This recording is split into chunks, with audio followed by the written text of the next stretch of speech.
जिस देश का संविधान नेचर के करीब है, इसमें जो समानता की बात हमारे उसमें है और जो फंडामेंटल राइट है जो किसी राजा ने नहीं दिए, उनके बिना आदमी जीता नहीं। उसके बिना अगर आदमी को कोशिश करोगे कंट्रोल करने की, आदमी मर जाएगा, मिट जाएगा, मगर स्वीकार नहीं करेगा ऐसी गुलामी। इसलिए उनको कहते हैं फंडामेंटल राइट। संविधान एक लॉजिक का नाम है, संविधान एक सच्चाई का नाम है, संविधान एक समानता का नाम है। अस्तित्व में असमान मानव जाति किसी ने पैदा नहीं की। जो असमानता पैदा करने वाले हैं उसी का नाम है आस्थावाद। झूठी बातों पे वास्तविक जिसमें ना है, जो लॉजिक से भागता है, जो किताबों में पहले भगवान या जगह क्रिएट करता है और धरती पे बाद में नाम आते हैं। हाथ में रेखा है ये अमीर होगा, इसलिए 5-10 घराने अमीर हो गए, और किसी के हाथ में है राज तिलक होगा। ये कहां से बातें आती? कौन बदमाश राज तिलक करवाना चाहता है इस धरती पे? कौन तिलकधारी होना चाहता है? यहाँ कोई राजा नहीं, कोई प्रजा नहीं, सब समान है। ये मानसिकता ये आने नहीं देना चाहते। और शिक्षा में जो गुलामी पैदा करती है इस देश में, वो अंग्रेज और मुगलों को बदनाम करते हैं। ये वो लोग हैं, ये वो मानसिकता वाले लोग हैं जो मुगलों के दरबारों में भी नौरत्न के रूप में हमारा शोषण करते थे।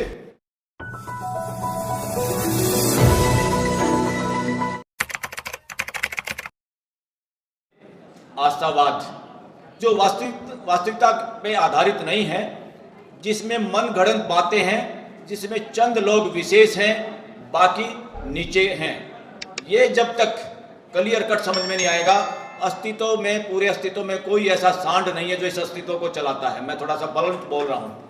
इस पूरे अस्तित्व में कोई सांड नहीं है जो इस अस्तित्व को चलाता है। ये अस्तित्व स्वयं स्फूर्त है। थोड़े से दिनों में जिस तरह से आज ब्लड शुगर और टेम्परेचर इतना आसान हो गया जानना हर आदमी को, थोड़े दिन में इन चीज़ों को भी पूरी मानव जाति समझ पाएगी कि पूरे ब्रह्मांड को चलाने वाला कोई नहीं है, ये स्वयं स्फूर्त है। और जब ये चीज़ें समझ में आएगी, मानसिक गुलामी जो डिफरेंट तरीके के रिलीजियस किताबों से या सो कॉल्ड धार्मिक किताबों के जरिए गढ़ा गया है और सो कॉल्ड खागड़ बना के उसके मुंह से कहलवाया गया कि मैंने वर्ण बनाए हैं, ये बदमाशी है, ये सरेआम मानसिक गुलामी के प्रतीक है। ऐसी सब चीजों को कूड़ेदान में फेंकना होगा। इस देश में शिक्षा का पूरा मानवीयकरण होगा। इस आस्थावाद वास्तविकता से भागता है, सच्चाई से भागता है।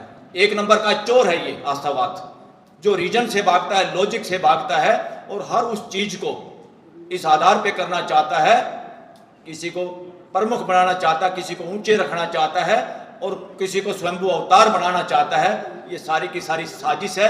ये उन लोगों की साजिश है जो बिना काम के ठगी से जीवन निर्वहन करते हैं और करते आए हैं और करते रहना चाहते हैं। दूसरा, ये इसका सगा भाई या सगी बहन है पूंजीवाद। एक आस्थावाद सिखाता है कि शुरू से आदमी के हाथों में लकीर होती है, ऊपर से ही कोई सांड ऐसा हमें पैदा करता है कि हमारी लकीरें छोटी बड़ी करके भेजता है। इससे बड़ी नॉनसेंस पूरी मानव जाति पे धब्बा है ये बातें, और उसमें हमारा भारत का समाज पूरा जकड़ा हुआ है। अभी शिक्षा के बावजूद भी डिग्रियां हासिल करके नौकरियां लग के इंजीनियर, डॉक्टर, वकील कहलवा के भी इस मानसिकता के गुलाम है, निकल नहीं पाए हैं। इसीलिए संविधान की बात नहीं करता, संविधान पे विश्वास नहीं करता। अब जाके जब रोजी रोटी के चक्कर में जब जीना मुहाल हो रहा है, तब संविधान याद आता है। संविधान एक लॉजिक का नाम है, संविधान एक सच्चाई का नाम है, संविधान एक समानता का नाम है। अस्तित्व में असमान मानव जाति किसी ने पैदा नहीं की। जो असमानता पैदा करने वाले हैं उसी का नाम है आस्थावाद। झूठी बातों पे वास्तविक जिसमें ना है, जो लॉजिक से भागता है, जो किताबों में पहले भगवान या जगह क्रिएट करता है और धरती पे बाद में नाम आते हैं। उनमें से एक, मैं इसमें बोलने में कोई वो नहीं, एक अयोध्या और दूसरा जिसपे प्रोग्राम जल्दी होने वाला है वो है कुरुक्षेत्र। 1972-74 में कुरुक्षेत्र धरती पे आया। हरियाणा में डिस्ट्रिक्ट बना, उससे पहले कोई ना गांव, ना कोई बस्ती, ना कोई जगह। वो जो तालाब है जिसका नाम ब्रह्म सरोवर रखा गया है, वहां कोई ब्रह्मा नहीं आया। आज तक एक हाथी दांत नहीं मिला वहां पे, जहां लाखों करोड़ों लोग कहते हैं मर गया। हाथी मर गए, इतने मजबूत और इतनी भारी तलवार, और ऐसे ऐसे लोग जो जहां गोड्डा मारे वहीं पानी निकला। पता नहीं पूरे देश में गोड्डे मरवा मरवा के पानी कटवा रखा, मगर कोई सबूत तक नहीं। इसलिए वहां हर्षवर्धन को नेस्तानबूद करने के लिए, हर्षवर्धन बैंस नाम का राजा जो कन्नौज और थानेसर में जिसकी छोटी राजधानी थी, उसका नामो निशान मिटाने के लिए वो मिटा देते, जैसे नालंदा को मिटाया। वहां पर वो लोग रहते थे, फार्मर कम्युनिटी के वो लोग रहते थे जो लठ लिए खड़े थे, इसलिए उनके वो पुरानी चीजों को नष्ट नहीं कर पाए। तो उन्होंने इस तरह से घुमाया कि थानेसर को छोटा कर दिया और एक नया शहर बसा दिया, नया नाम रख दिया, और वो किसी धार्मिक किताब के आधार पे कि कुरुक्षेत्र यहाँ हुआ था। वहां कोई कुरुक्षेत्र नहीं हुआ, कोई लठ नहीं बाजा वहां पर। कोई सबूत नहीं मिला। आज एक सिंगल बाढ़ की वजह से भी कार्बन डेटिंग से पता चल जाता है कौन चीज कितनी पुरानी है। साथियों, बहुत गड़बड़ है। इसका सगा भाई है पूंजीवाद, ये उसी का है। हाथ में रेखा है ये अमीर होगा, इसलिए 5-10 घराने अमीर हो गए, और किसी के हाथ में है राज तिलक होगा। ये कहां से बातें आ गई? कौन बदमाश राज तिलक करवाना चाहता है इस धरती पे? कौन तिलकधारी होना चाहता है? यहाँ कोई राजा नहीं, कोई प्रजा नहीं, सब समान है। ये मानसिकता ये आने नहीं देना चाहते। और शिक्षा में जो गुलामी पैदा कर दी इस देश में, वो अंग्रेज और मुगलों को बदनाम करते हैं। ये वो लोग हैं, ये वो मानसिकता वाले लोग हैं जो मुगलों के दरबारों में भी नौरतन के रूप में हमारा शोषण करते थे, और उनकी वो भी सत्ता चलाने के चक्कर में इनकी बात मानते थे। अंग्रेजों के साथ भी इन्होंने वही किया। जब अंग्रेजों ने इनकी बात नहीं मानी, तब इन्होंने आजादी आंदोलन चलाया, और इन लोगों ने तो ज्यादातर ने आजादी आंदोलन में हिस्सा नहीं लिया। साथियों, ये मानसिक गुलामी जिस दिन दूर हो जाएगी, उस दिन आएगी लीडरशिप भी सामने आके। अभी तो एमएलए एमपी बन जाए या सरकार बना ले, भागीदारी अस्तित्व का नियम है, किसी के बाप की बपोती नहीं है, ये किसी का नारा नहीं है, सच्चाई है अस्तित्व की।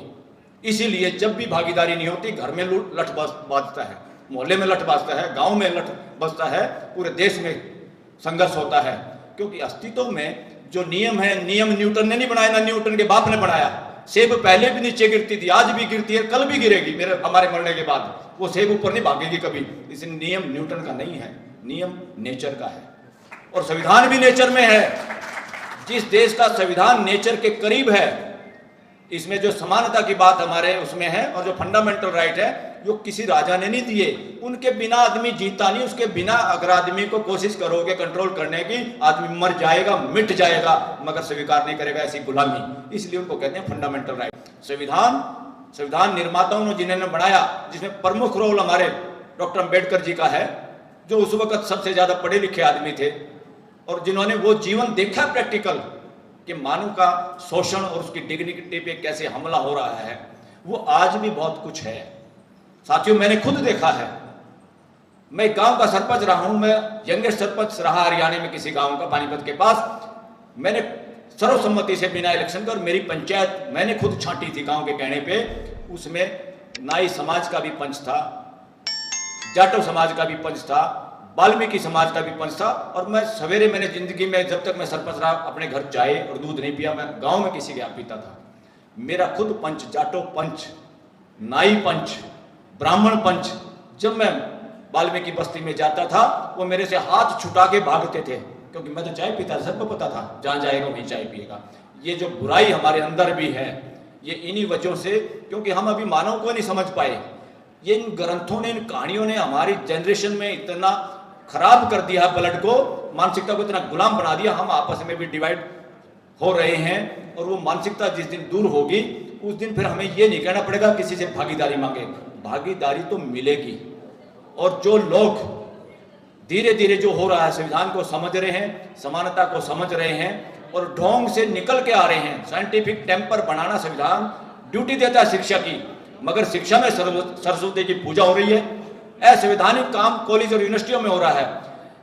इस देश में 40, 50, 60 जितनी भी सेंट्रल यूनिवर्सिटीज हैं, और यहाँ बदमाशी क्या चल रही है, और सुप्रीम कोर्ट, हाई कोर्ट उसमें शामिल हैं। बड़ी बदमाशी सबसे ज्यादा अगर कोई हुई है संविधान के साथ, तो हाई कोर्ट और सुप्रीम कोर्ट ने की है। वहां पे सबसे ज्यादा कब्जा है, वहां पे उस मानसिकता का कब्जा है। वो आस्थावादी और पूंजीवादी मानसिकता के लोग वहां बैठे हैं, और उन्हीं पक्षों को रिप्रेजेंट करने वाले लोग बैठे हैं। अदरवाइज 50 यूनिवर्सिटी अगर सेंट्रल यूनिवर्सिटी है, सुप्रीम कोर्ट आज तक कह नहीं पाई, बल्कि टांग अड़ाई जहां एक पोस्ट में रिजर्वेशन नहीं होगी। अरे भाई, यूनिवर्सिटी 50 हैं, 50 के हिसाब से कर लो। कितनी यूनिवर्सिटियों में वाइस चांसलर होंगे, कितने प्रोफेसर क्यों समाज से होंगे। ये समाज, ये रिजर्वेशन कह के नीचा दिखाने की कोशिश है। रिजर्वेशन कोई जान रहमो करम नहीं है, किसी की खैरात नहीं, किसी के बाप की नहीं है। रिजर्वेशन भागीदारी का एक तरीका है। इस देश में प्रशासन में, शासन में ये नौकरियां नहीं है। जो कर्मचारी लोग हैं वो अपने आप को नौकर बेशक समझें या हम समझें, मगर वो लोग व्यवस्था में भागीदारी करते हैं। और व्यवस्था में भागीदारी पूरे समाज की, घर में भागीदारी करके हर सदस्य की नहीं होगी, तो वही सारी की सारी गड़बड़ है। इस गड़बड़ को हमने मिटाना, और सबसे ज्यादा कैडर को तैयार करना है मानसिक गुलामी से। आस्थावाद और पूंजीवाद जो सगे भाई बहन हैं, ये दोनों उस पर आधारित हैं, अवास्तविकता पे, ढोंग पे आधारित है, ठगी का साधन है ये दोनों, कि पूंजी की लकीर आपके हाथ में नहीं, इसलिए आप तो सारी उम्र मेहनत मुशक्कत करिए, भूखे मरिए। तो साथियों, इन्हीं बातों के साथ आयोजकों का धन्यवाद। और ये चीजें अपने आप और भी ज्यादा मुखर होंगी। विरोध की भाषा बोलने से ज्यादा सही को प्रस्तुत करना होगा समाज के अंदर भी। उन सही बातों से कॉन्फिडेंस आएगा समाज में, और चट्टान की तरह समाज भी खड़ा होगा और मेजोरिटी या बहुजन समाज खड़ा होगा। जो साथी भ्रम, आस्था और पूंजीवाद के सारे ये दोनों लगातार दुश्मन एकता नहीं होने देंगे बहुजन समाज की, इनको समझो और इनकी हर चाल को काटना होगा, और अपने आप रास्ता साफ हो जाएगा। रास्ते में से झाड़ हटा दो, रास्ता साफ हो जाएगा। Thank you very much.